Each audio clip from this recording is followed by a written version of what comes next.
How far do you live from here? Not far, like 15 minutes maybe.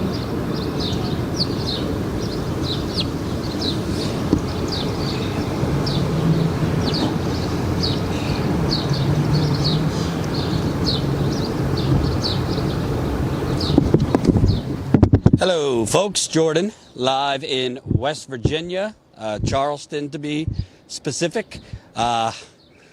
We're running on empty here at Status Coup. We started out in Philadelphia. We were there for a few days covering just insane homelessness that's been growing and growing, particularly during the pandemic, corruption with the city government. Then we went to Cleveland, Ohio, where we interviewed Nina Turner, who's running for Ohio Congress. We also did a full day of reporting that we haven't posted yet, following volunteers with the Democratic Socialists of America, who were going knocking door to door, speaking with people facing eviction to show them, give them their legal resources, connect them with lawyers, tell them their rights.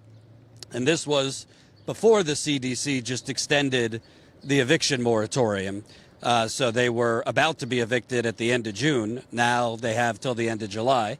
So we're going to premiere that very soon on Rockfin, which, if you don't know, I believe starting next week or the week after, we'll be doing a once-a-week exclusive live stream on Rockfin. So we're excited about that. Tell you more about that in a little bit. Then from Cleveland, we went to Louisville, Kentucky, where we've been for the last 3 days or so. Time is a blur when you're on the road. We spoke with folks who really blew the lid off of the fact that this whole moratorium that was supposed to protect people from being evicted, not so much. Not so much. A lot of people have been evicted in Louisville and other places, I'm sure West Virginia too, due to loopholes in the federal moratorium. Jen did this incredible story, which we're going to air in the next few days, with a autistic individual who also happens to be transgender. If you see the living conditions this person is living in, it would horrify you in America. Plus, he's about to be evicted, and he's got sewage from other places being piped into his home. So now we're in West Virginia. Today is day 12 of this trip. And I wanted to come here. I've been to West Virginia before, but I see Joe Manchin. It's like if you play the drinking game to how much Joe Manchin is discussed in the national media, you'd be dead, first of all. But there's just a lot of talk about Joe Manchin in terms of like the daily horse race, what a Dem's got to do to get this man to buckle and support them on ending the filibuster or the voting rights bill or fill in the blank. But none of the national media are actually investigating what is pretty evident corruption, particularly Manchin on the ground corruption in West Virginia, where he's been a senator for a long time. He essentially is the unofficial leader of the West Virginia Democratic State Party, which we've been doing some reporting on the state party and their, I don't know what else to call it other than racism. So we wanted to come here to focus on Manchin, focus on the state party, focus on the fact that like Philly, like Cleveland, like Louisville, there's people being evicted here during the pandemic. And, incessant poverty in West Virginia as Joe Manchin continues to block anything that will actually make a dent in poverty, income inequality, the climate catastrophe, all that stuff. So I need you to smash the like button, the like button right under the video. Share this live stream. As you know, YouTube is not notifying people when we're live, so I need you press that like button, share this live stream. Also, you could create your own post on your social media that we're live in West Virginia. And we really appreciate all the support we've been getting. The trip has been expensive with 3 people through multiple states. So you can check us out, statuscoup.com/theotherpandemic, statuscoup.com/theotherpandemic. We got great photos from the trip, blog updates, and the button where you could support us throughout this trip. I'm here with Kaylin Barker. You live in West Virginia. You've run for office in West Virginia. You've been a long-time activist, I'd say progressive agitator, which I like. But I wanted to talk to you because, again, I think there's just this generic 360 view on Manchin that the media is perpetrating, that he's really intent on bipartisanship, that he's really, sticking to his principles, blah, blah, blah. But they don't follow the money. They don't follow the corruption. And there's a lot of money and there's a lot of corruption tied to Manchin in West Virginia. Can you kind of talk about what first got you involved in state politics here, and what is Joe Manchin doing or not doing for struggling people here? Well, I started out in politics in West Virginia because as a, lesbian mother, my rights were under attack and are continued to be under attack by the West Virginia legislature every session. So that's really what got me started, is to make sure that, my family was protected. But Joe Manchin has been the thorn in the side of West Virginians for decades. He started out in the state legislature and, ran for governor in, I think, 96 the first time, and he lost the primary to Charlotte Pritt, who is a very pro-union, pro-labor, very progressive individual. And he actually started a Democrats for Underwood group, which was the Republican person on the ticket that year. So, it's not about party for him. It's about alliances and who he's friends with and who where the money comes from.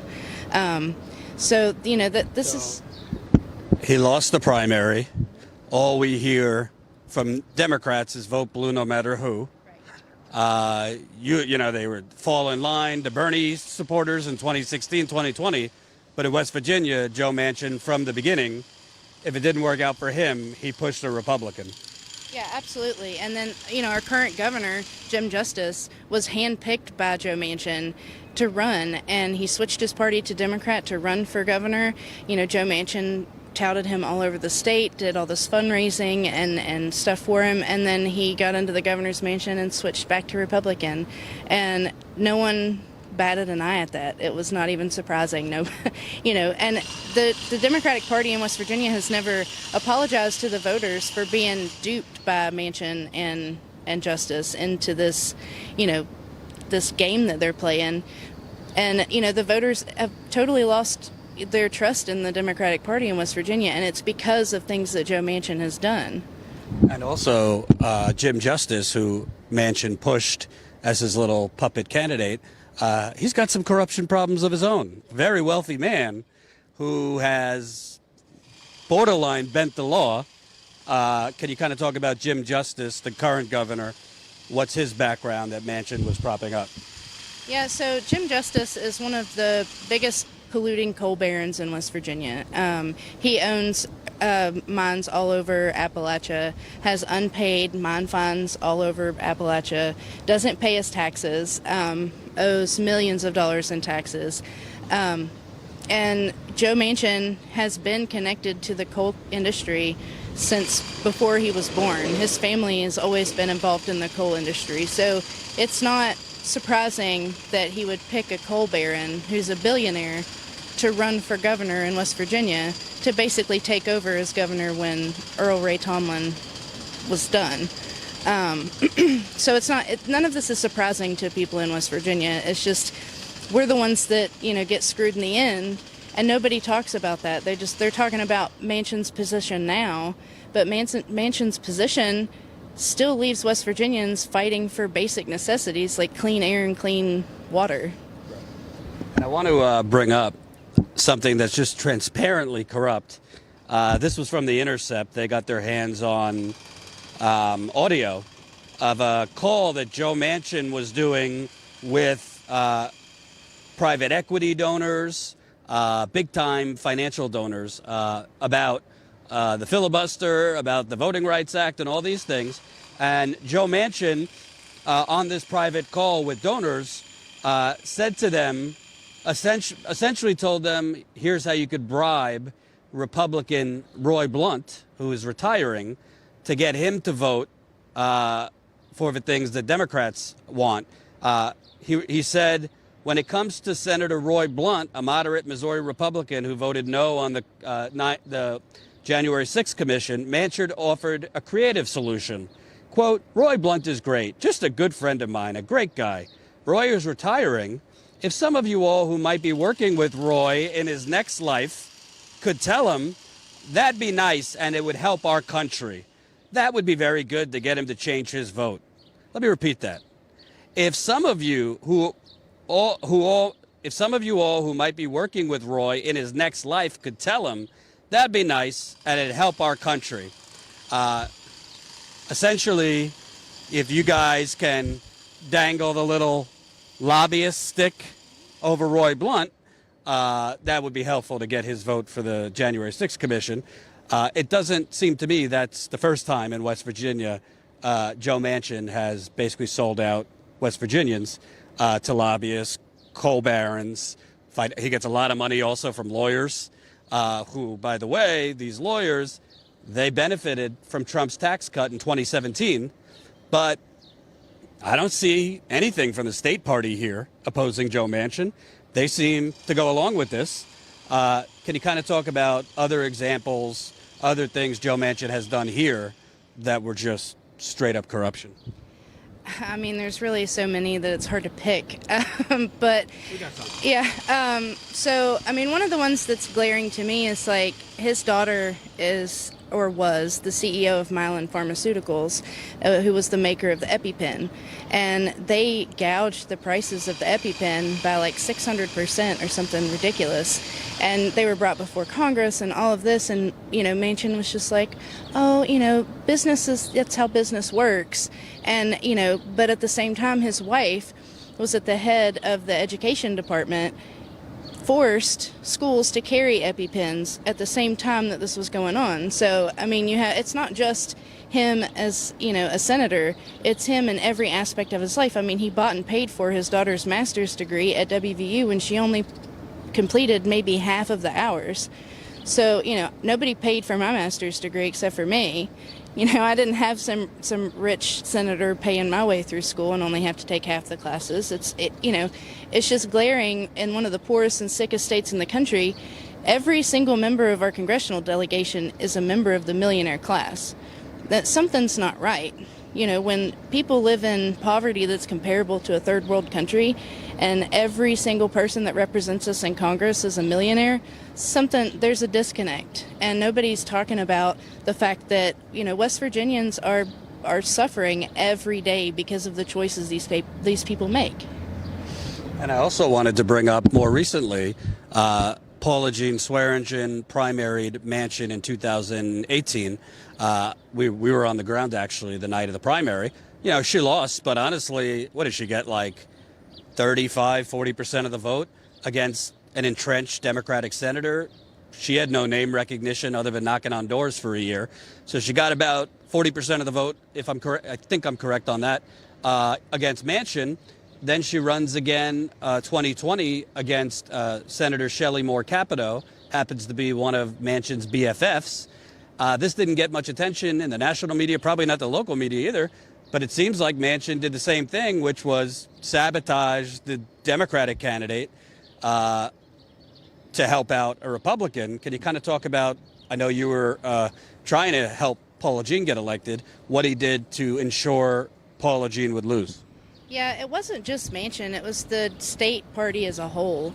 There were some county parties that were really awesome and helped the campaign and put out signs and knock doors for us. But, Manchin was, on Facebook and Twitter, which those posts are now gone miraculously. But, at the time he was, I can't wait to work with, Senator Capito again on whatever piece of legislation it was. I don't even remember what it was at this point. But, just touting about how he was excited to work with her again. And, they were going to lunches and vacations and fishing trips and all these things together. And they were posting pictures and whatnot. And it was very overt. It wasn't like he was going out and like knocking doors and doing, stump speeches for her. But it was obvious that he was, stonewalling Paula at every chance. And the party, the state Democratic Party did nothing. And that's an issue that's been going on for a while in the state, is that if you're a progressive candidate the state party will do anything and everything they can to shut you out. They don't really help anyone unless they're handpicked by Manchin. This last election season, the only person that really the state party helped was Ben Salango, who ran for governor, and he was handpicked by Manchin. So, I mean, it's a continuous issue within the party that they're only helping people who Manchin gives the green light to. Right.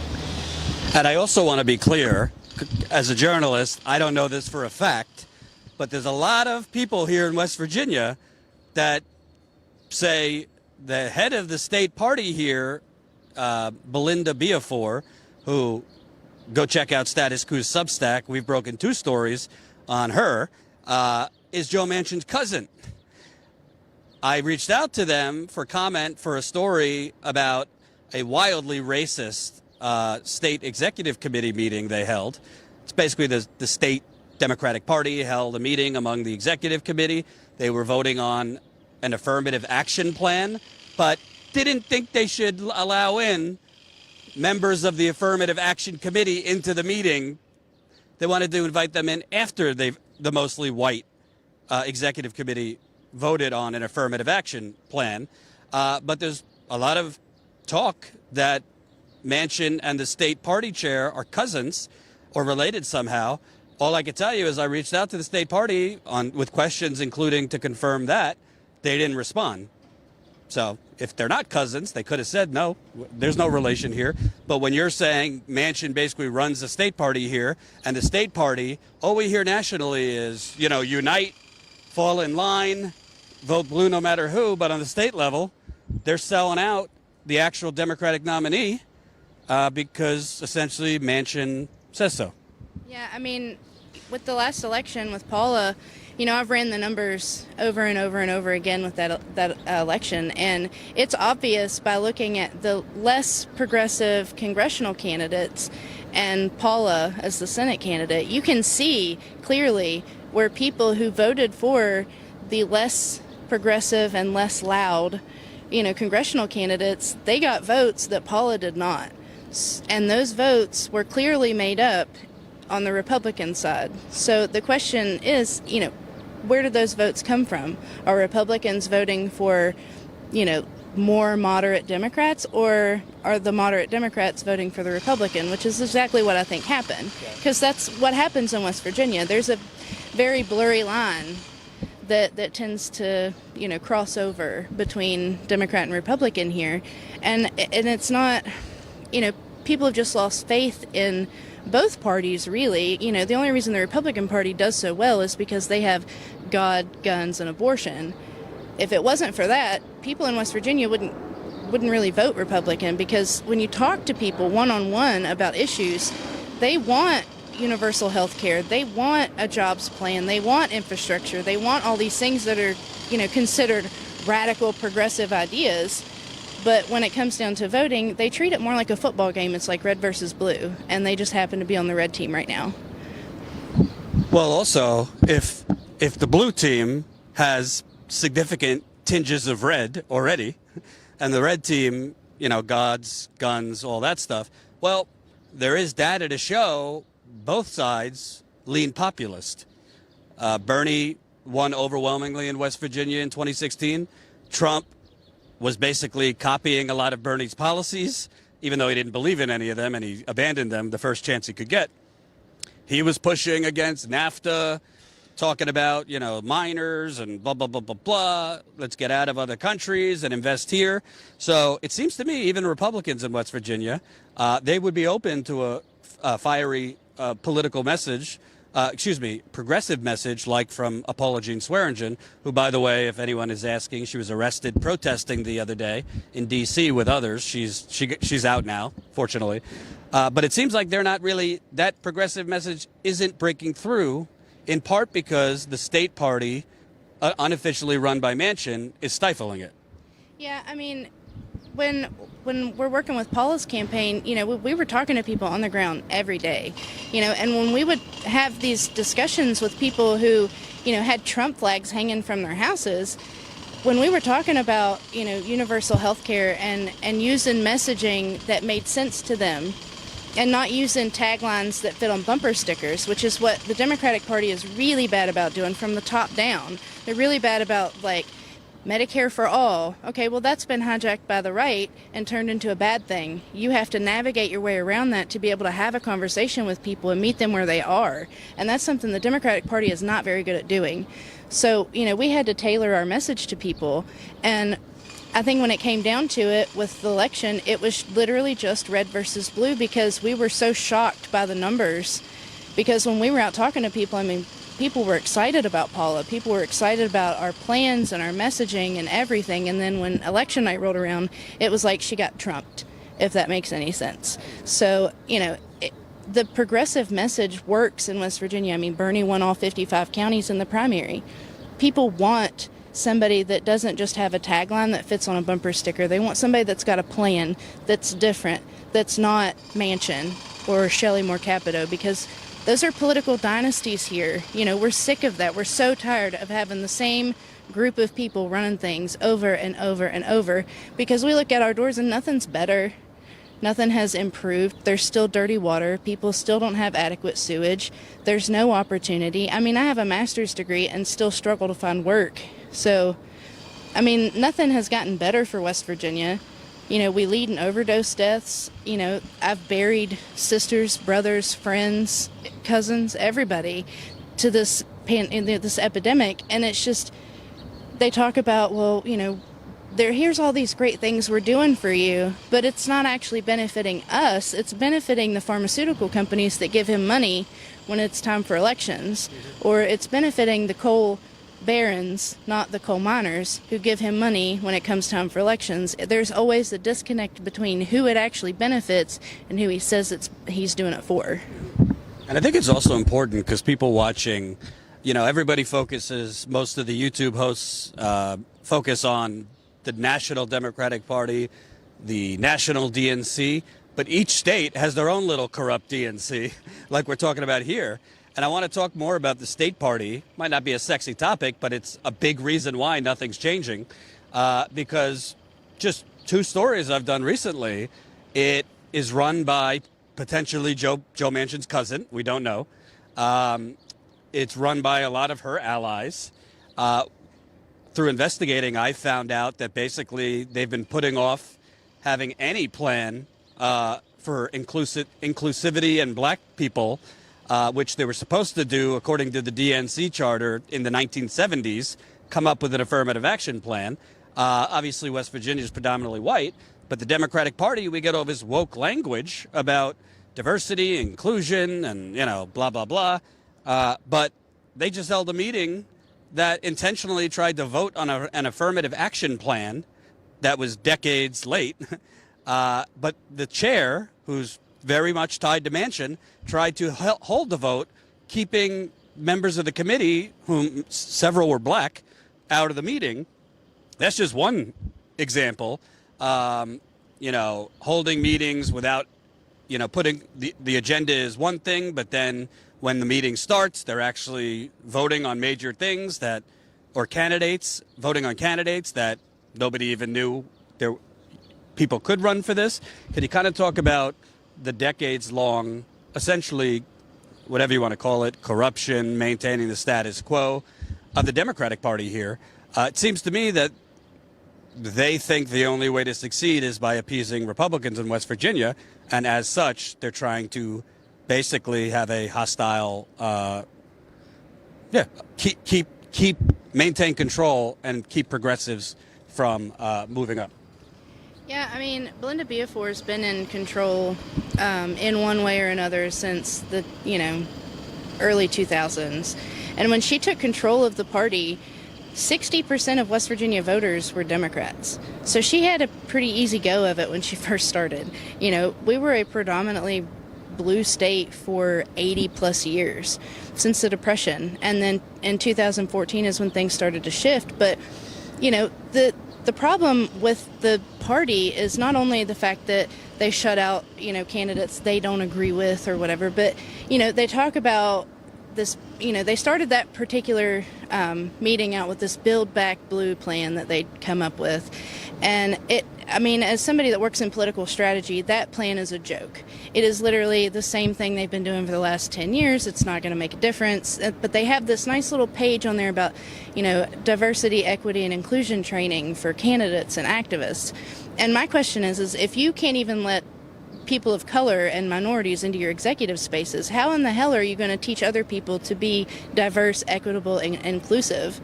You can't even let black and brown people into your executive spaces where decisions are being made. You won't let gay people into those spaces. When I ran for office in West Virginia, I reached out to the party multiple times, over and over and over again, sent messages to everyone that had any paid or appointed position, and not one person got back to me. They won't speak to you unless you've been handpicked by a certain group, and I was not part of that group, and I refused to ever be part of that group. So it's not just those little things. It's the same group of people that have been in the executive committee for decades. There's 2 counties in West Virginia right now that don't even have a county executive committee because everyone died and nobody replaced them. So there's 2 counties that don't even have a committee. And the average age of the West Virginia Democratic Party Executive Committee for a long time was 74 years old. So it's all the same group of old white people who are making the decisions. Yes, West Virginia is predominantly white, but we're not just predominantly white and old. We are white, but yeah, we have Latino people here. We have black people. We have gay people. We have trans people. We're a really diverse place when you break it down into smaller demographics other than just white. And those people are not being represented and are being shut out of the party. There was a leaked video where Belinda Beaufort was assuring other members of the committee, well, these people won't have voting rights, I promise. Nothing's going to change. Well, that's the problem, is that nothing's changed for decades, and we're still doing the same thing. It's like the definition of insanity. We're doing it over and over and over and expecting a different outcome, and nothing's going to change until we get rid of not only Belinda. That's not the only problem. People are so focused on her in West Virginia. There were 40 other people that voted to pursue that plan, that affirmative action plan, without any minority voices involved. Those 40 people need to go too, because they obviously don't see the problem. And until those people are gone, nothing's going to change. So, we're working on building a coalition to recruit people to run for every single Democratic Executive Committee seat in the state so that we can change things from the bottom up instead of just focusing on Manchin and Belinda, because it's so much more than just those 2. They're just the figureheads. I also think something you said is important. It reminds me of Thomas Frank. Thomas Frank, wrote a book, Listen Liberal, which is really good. Because you mentioned that West Virginia used to be a blue state, kind of changed within the last decade. I think it changed in part because essentially if you have a party that was once strong with labor, once strong with working class, morals and strong labor unions, workers' rights, safe conditions, and then essentially slowly over the last 40 years moves to the Chamber of Commerce, moves to the fossil fuckers, moves to Wall Street, moves to Big Pharma.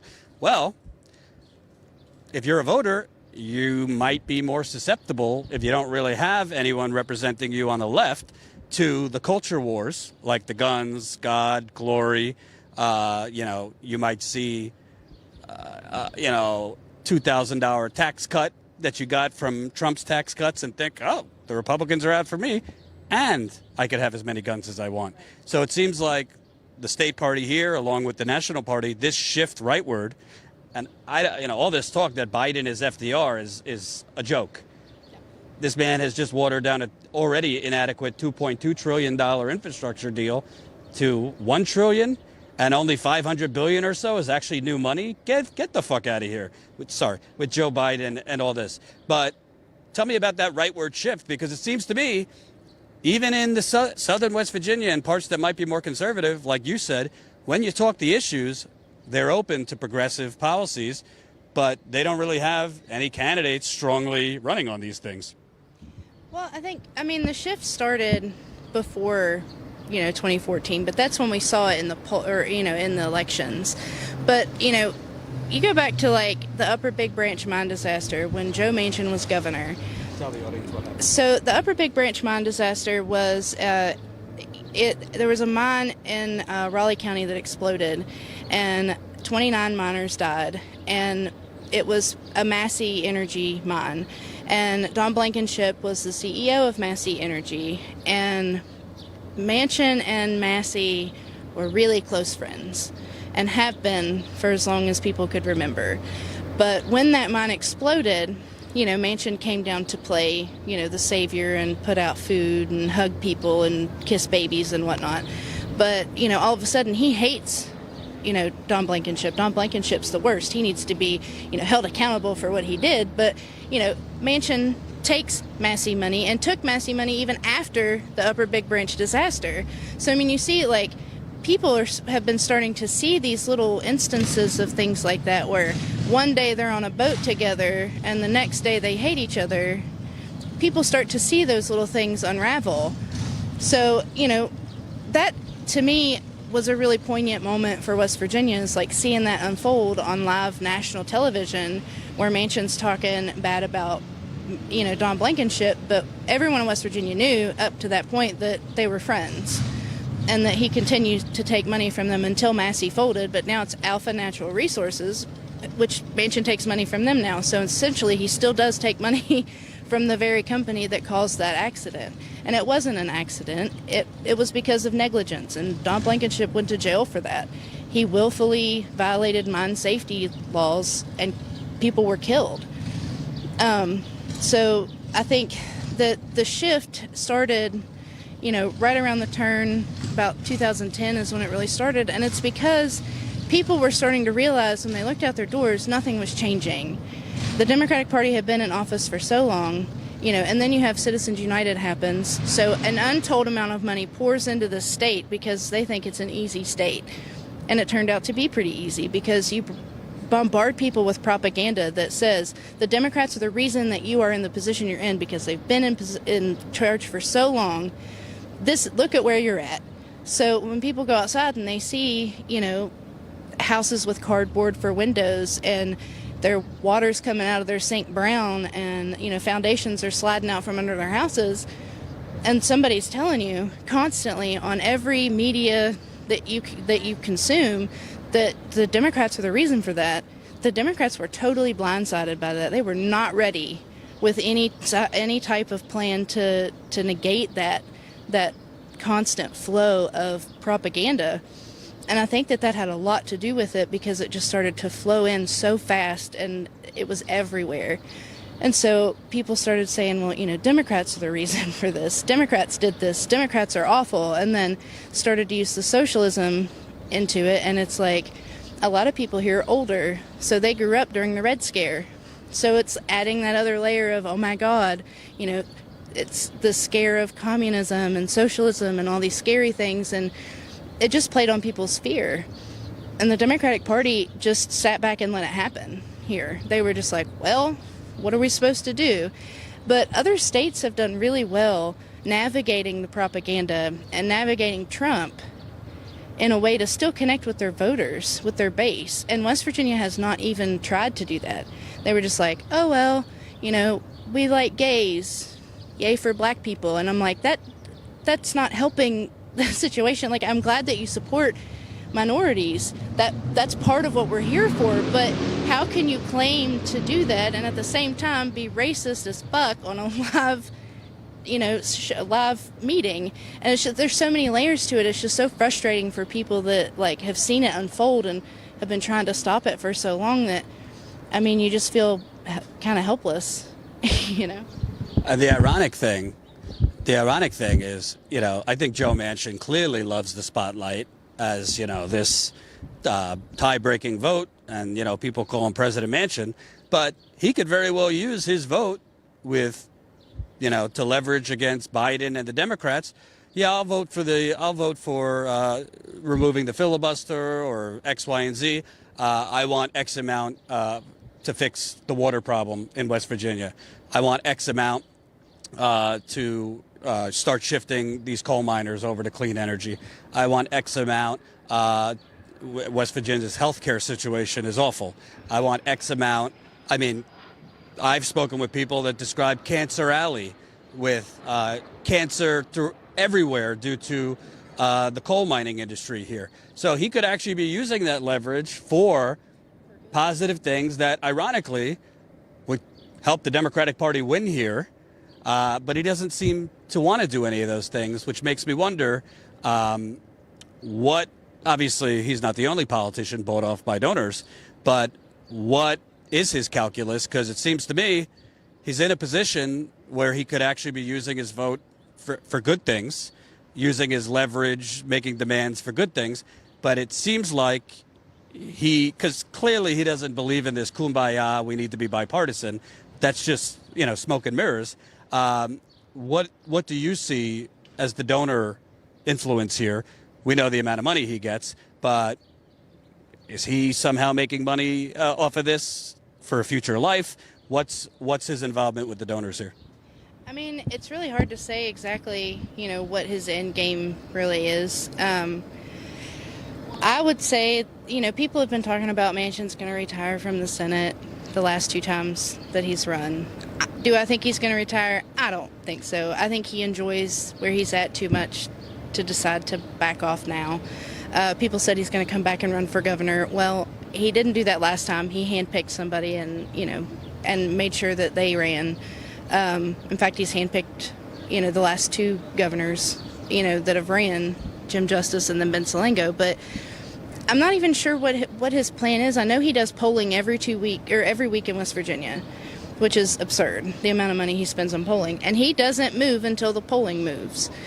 And I think that the party is doing an abysmal job of educating the public on what a lot of these things mean, because most people here watch Fox News. So, the infrastructure bill is bad. The voting rights bill is bad. Everything that we are fighting for is bad to a lot of people because they don't understand what it means.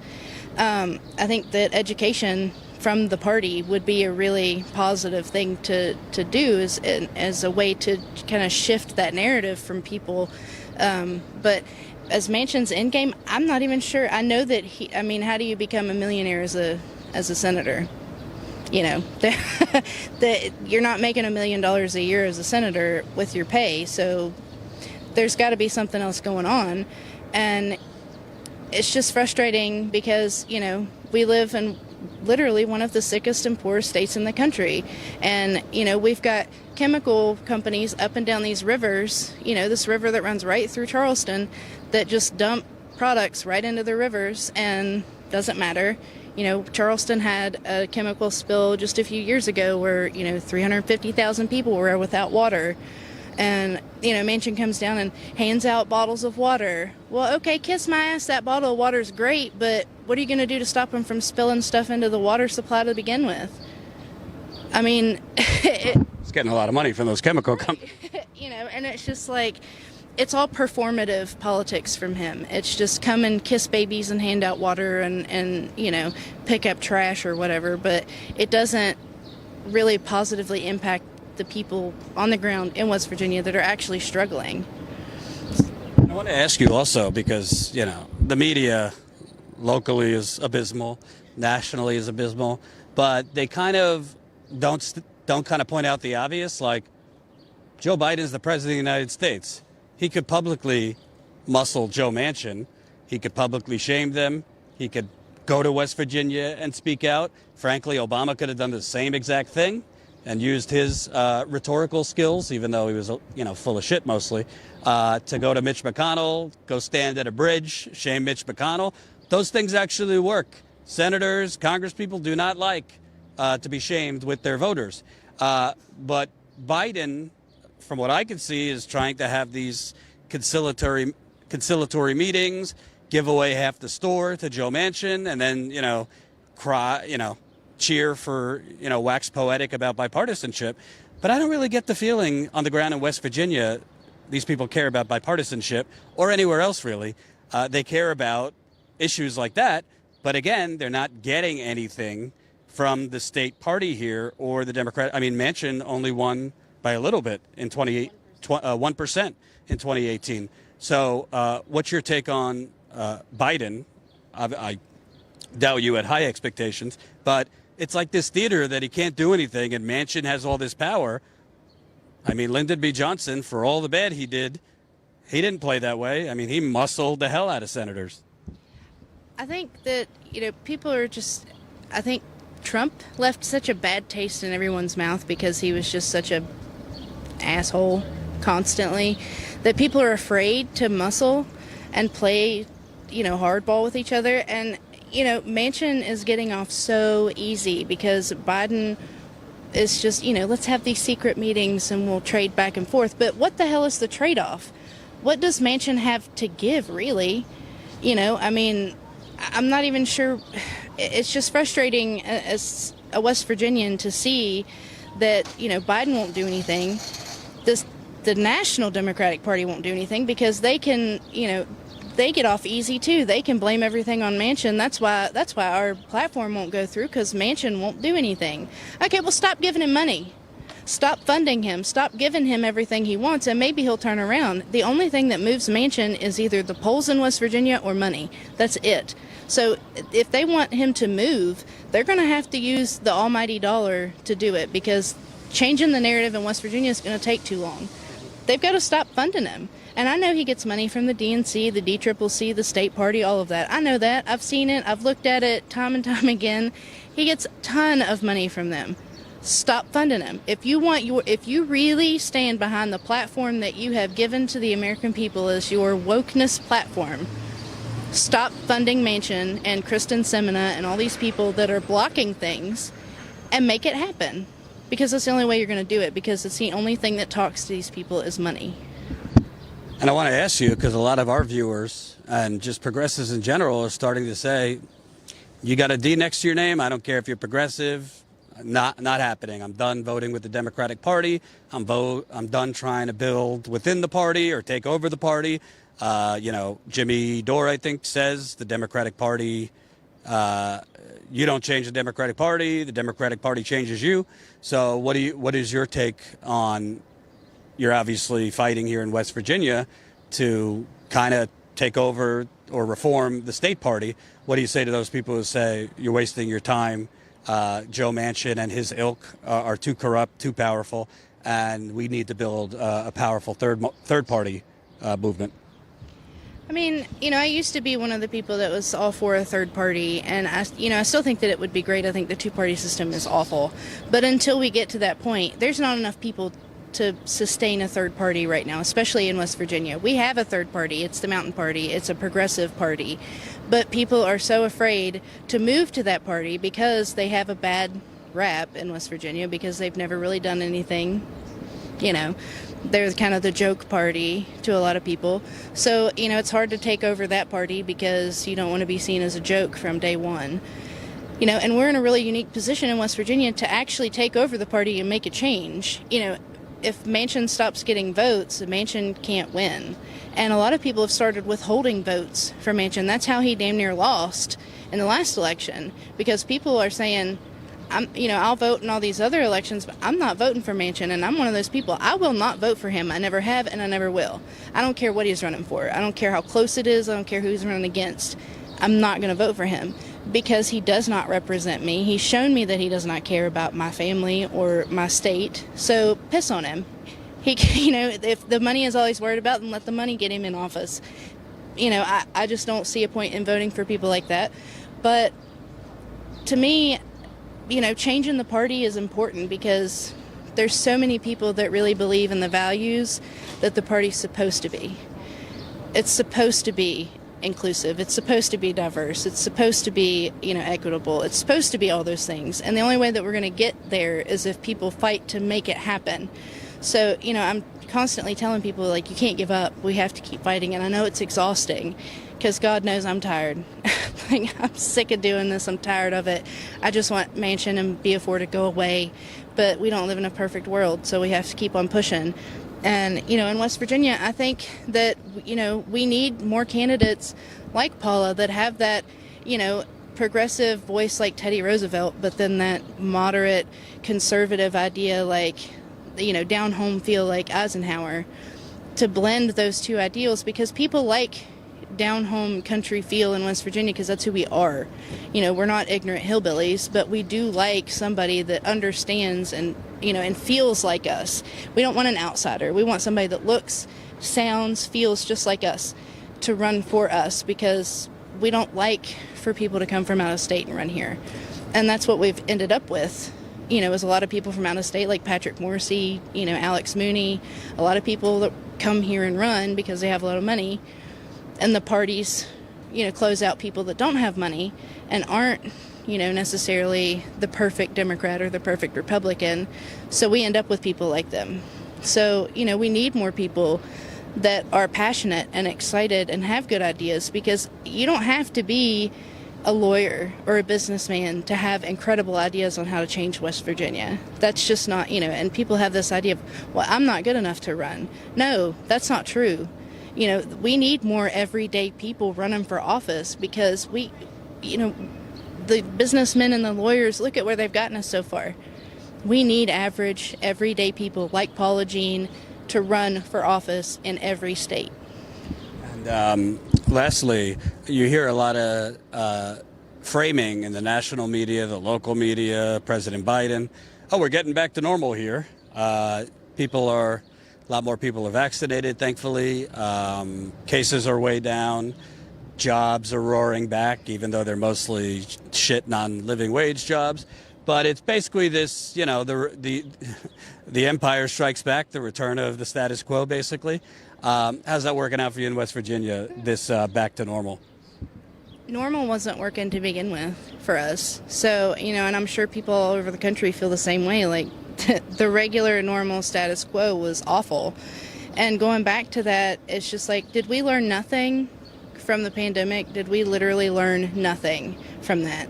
And, we hear like Governor Justice cut off unemployment compensation, the extra $300 or whatever, and said that it's making people lazy and they don't want to work. Well, when Paula's campaign ended, my job ended. So, I have a master's degree in public administration and public policy. My degree is in, administrating government from, bottom to top. I can't find a job even with the state government. They say I'm overqualified. Well, wouldn't you want overqualified people working in your state government? To me, that makes more sense than hiring just, whoever. But, I've applied to McDonald's. I've applied to, Subway. I've applied to retail jobs. I've applied everywhere. I'm overqualified to make sandwiches, overqualified to work for state government. There are not jobs in West Virginia. Whatever Manchin and Justice and all these other people are saying, there are not jobs available here. There are hiring signs all over the place, but I have put in over 200 applications since I lost my job with Paula's campaign, and not one has called me back. So it's not a matter of there's a labor shortage. No, there's a job shortage. It's that there's not a lack of opportunity. There's a lack of opportunity on all levels in West Virginia. So going back to the status quo and just doing things the same way we were before, I'm like, what? People still don't have clean water, still don't have adequate sewage. In a lot of places it just runs right out onto the creek where the kids are playing. There's not opportunity. People are sick, people are scared, people are tired. And what the hell is Manchin doing for us but playing bipartisan games? People don't care about that here. We want him to do his job, help the people in West Virginia, or go away. That's it. It's either do your job or move so someone else can. Thank you for taking the time to talk to us, Kaylin Barker. And I think it's important because we're not breaking news here that Joe Manchin is corrupt, but there is a problem, and we've talked to all our guests about this. The media perpetuates this. The local media here, I'm sure, covers when Joe Manchin does a photo op, covers when, Joe Manchin is in the news nationally. I don't think they're covering who he's taking money from. I don't think they're covering his ties to the state chairwoman. I don't particularly think they're even covering this corruption and racism in the state party. So it allows people to be sucked in by that culture war if they don't actually have media informing them about what's actually going on the national level or the local level. Real quick, can you talk about the media here and what are they informing people of what's actually going on? No, the media here does not inform people politically at all. There's one person that does political reporting in West Virginia, Hoppy Kercheval, and he does a pretty good job. You know, I'll give him credit where credit's due. He's very conservative in a lot of aspects, but he brings people on the show, and he has a radio show, and then he writes for a paper. But he'll bring people on, he asks them hard questions, you know, he digs in, and he tries to inform people as much as possible. But aside from him, there's not really anybody that, you know, it's all fluff pieces. You know, Manchin, you know, got caught petting a dog today, or, you know, whatever bullshit story it is for the day. But it's not really, you know, there's not been any story about the party issue. It's been in a couple newspapers, you know, here and there, and like this big at the bottom corner of the back page or whatever. But, you know, there's not been any real reporting on it. And, you know, Manchin is damn good at the political game. I give him credit for that. He's good at it. He can turn on that millionaire charm when he needs to, when he's on the phone with his donors, like people who watched, you know, listen to that audio can hear. You can hear it. He doesn't sound like some backwoods West Virginia hillbilly whenever he's talking to donors, but I guarantee you when he comes home, when he comes to West Virginia, he doesn't drive around in the Maserati. He's got an old work truck, jeans with a skull ring in his pants, you know, old dirty work shirt, hair scuffled up, down at the hardware store getting his lawnmower fixed, when you know damn good and well that Joe Manchin's never mowed grass in his life. He's just not. But he takes it to the place on the west side that's been there since the Depression, and where all the old men hang out, and he goes and he gets his lawnmower fixed. And it's like a crowd just surrounds him. And I watched it happen. Like, I was watching it unfold live and watching him and listening to him, and I was like, damn it. How do you, like, it's really hard to combat that whenever he comes home and he can turn on that hillbilly charm and, you know, convince people, I'm just one of you. I'm here getting my lawnmower fixed with my dirty truck and my skull ring. But then you listen to the video or the audio of him talking to donors, and that's two different people. You know, that's not the Joe Manchin that you see down at the hardware store. That's What did Hillary Clinton say to Goldman Sachs? You got a public position and a private position? Yeah, Joe Manchin very much understands that and plays it very well.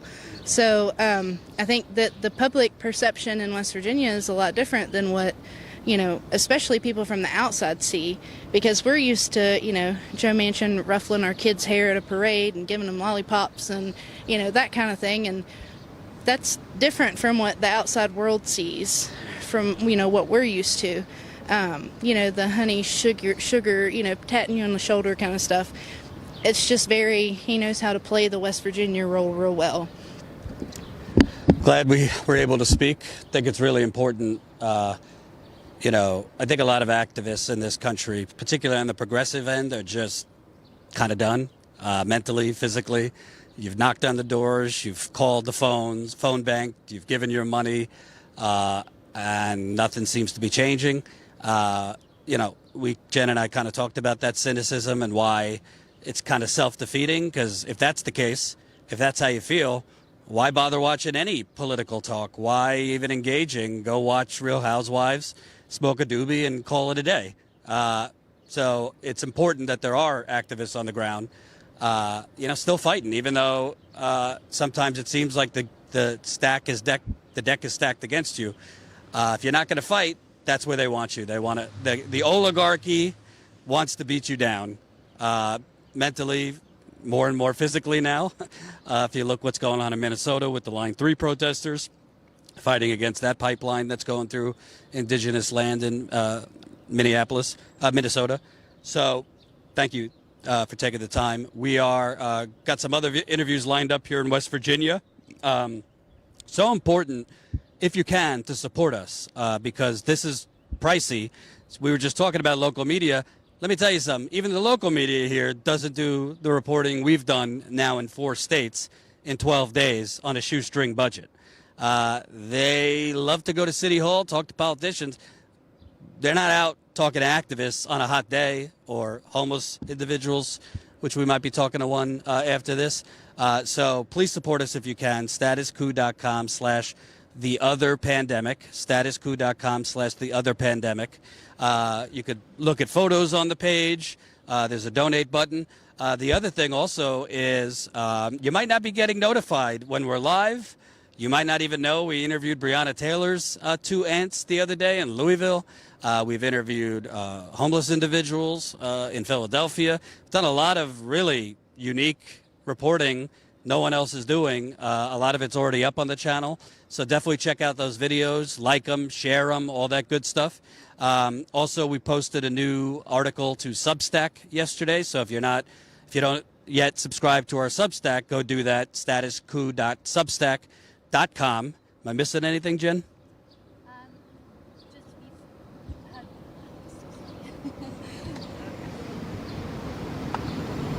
I'm a sweaty mess, folks, but that's okay. It feels like 98 degrees out. So hot.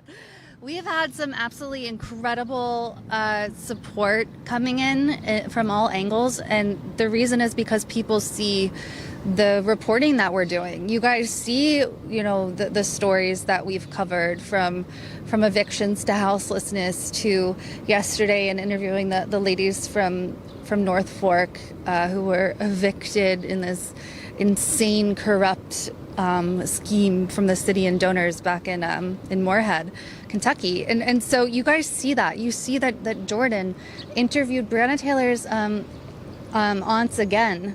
And who else in media is talking about Breonna Taylor now and the fact that she didn't get justice? So I want to thank all of you who have supported us. I'm actually going through some support that I hadn't seen yet because we've just been running like crazy to interviews and things like that, and I am blown away by all of you. We're obviously frustrated by the YouTube suppression, and we want thousands of people to be seeing these interviews live, but YouTube is simply not making that possible despite our 120,000 subscribers. But to see that you guys get it, you guys care about this real reporting, and you are making it possible. You guys own a piece of this reporting, truly. It could not be done without you. So thank you, thank you. I've looked at our YouTube membership numbers. Those have gone up. You guys are joining there. You guys are joining on the site, statuscoup.com/join. Support is coming in from statuscoup.com/theotherpandemic. And it's amazing. I'm really touched by it. This is hard work. We're truly exhausted, like the kind of exhausted where you can't even describe it. the kind of exhausted where I've had to get 2 massages on the road. All 3 of us got massages the other day, not on the company's dime, by the way, our personal money. Shout out to Penny in Kentucky. Amazing. Yeah. So I have back problems. Patty. I have back problems, so driving through Pennsylvania, Ohio, Kentucky, now West Virginia, then back up north when we go home. It doesn't really work if you've had 2 back surgeries, so I've had to get some massages. Professional ones, to be clear. And I don't think anyone was confused. Okay. But yeah, it's exhausting. And it's also physically, it's exhausting, all these days in a row, going throughout different states. While we're reporting, we're also trying to book and line up other interviews, like literally on the fly. But it's also mentally exhausting because we're just like you. We see this misery, corruption, injustice, and then we go back to the hotel and see what the alternative reality on the CNN's television or MSNBC or on Twitter, where people are having an endless fucking food fight about bullshit, excuse my French, while we're out doing real stuff. So we're with you. It is mentally exhausting. It's depressing, honestly, some of the things you see, but it also is invigorating, and it validates why we do this, because frankly, very few are doing it. In the trenches, on the ground. And I don't know, maybe I'm naive, but I think the more we do this, eventually something will click and somehow we'll break through around all this suppression. But thank you. And also, real quick, YouTube has asked us for examples of users not getting notifications when we're live, which is kind of a double negative, but thankfully, some viewers have sent in a screenshot of the live stream when it's live, and then another screenshot of their notifications queue. So on your YouTube, I think homepage or wherever, there should be where you see your notifications, like a list.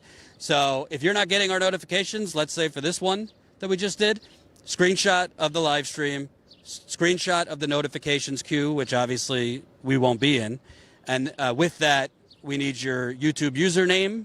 Some of you, it's just your regular name. Some of you have creative names, plus the URL. So the URL is the youtube.com/ whatever your user ID is. If you could send that to us, we could keep hammering YouTube with more examples. We want a written paper trail with YouTube for reasons you might find out eventually. So email us, info@statuscoup.com, info@statuscoup.com. Those screenshots, if you're not getting live notifications from us or video notifications either.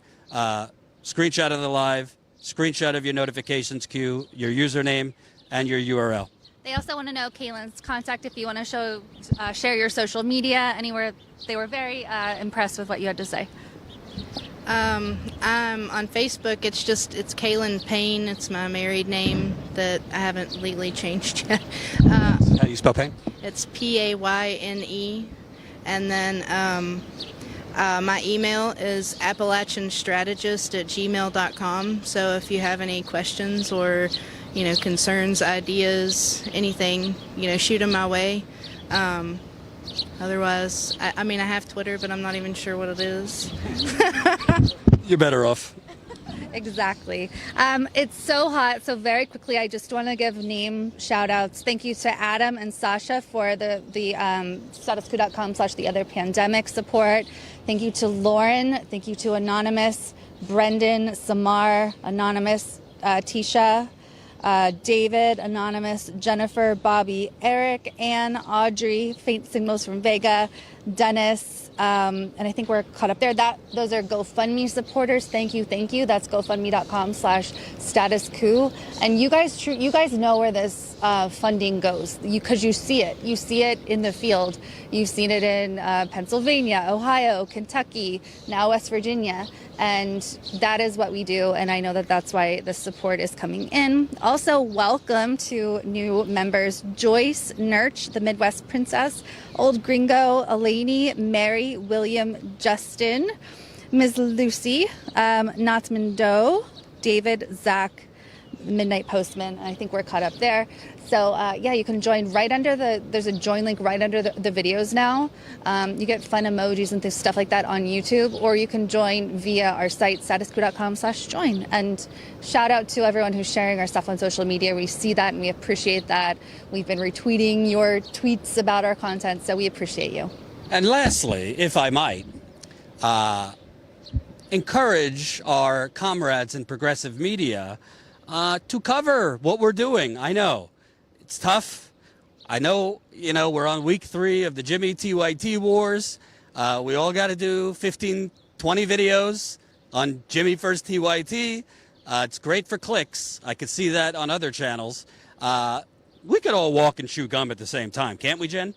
You could cover Jimmy first TYT, first Aaron, first this, first that, while also covering journalism, talking to homeless people, while also covering journalism, exposing Joe Manchin, while also covering journalism that exposes the fact that this eviction moratorium is fakakta and there's more loopholes than a roller coaster that is allowing people that have allowed people to get evicted throughout this pandemic, I'm sure including in West Virginia too. We've spoken with people that fit under that bill.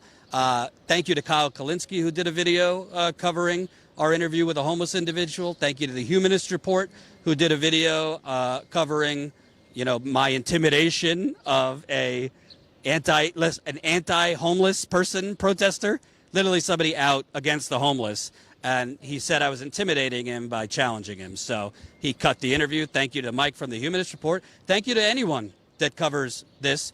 We'd love to come on your show when we're back to discuss, because frankly, if all independent media is going to do is basically clickbaits on Twitter wars, YouTube wars, commentary about other people's commentary, if this is just going to become one hot take clickbait machine, then we're in deeper trouble than I thought. We all love entertainment. We all, I think TYT deserves what they're getting, frankly. However, there should be room for real substantive reporting and independent media, just like I would want to elevate really, like Crystal Ball does amazing commentary. We should be elevating actual in the trenches journalism, not just clicks on bullshit, frankly. So thank you for watching. It's really hot. We need to get water. I think we're going to do another interview after this. We should be live again before 5 o'clock Eastern time with, do you know Hollis Lewis? Yeah. With Hollis Lewis. He's a member of the state executive committee, happens to be African American. We're going to talk a little bit more about West Virginia, the Democrats, Manchin, and specifically their outreach to black people and other minority communities. You might be interested in what that outreach looks like, meaning there is none. So I don't know the time yet, but we're going to be live again. So make sure you're on our text message list. So even if you don't get a notification from YouTube, you'll get a text when we're live. That's statuscoup.com/text. Statuscoup.com/text. You'll get a text when we're live. Thank you for watching. We'll see you in a couple hours when we're live again.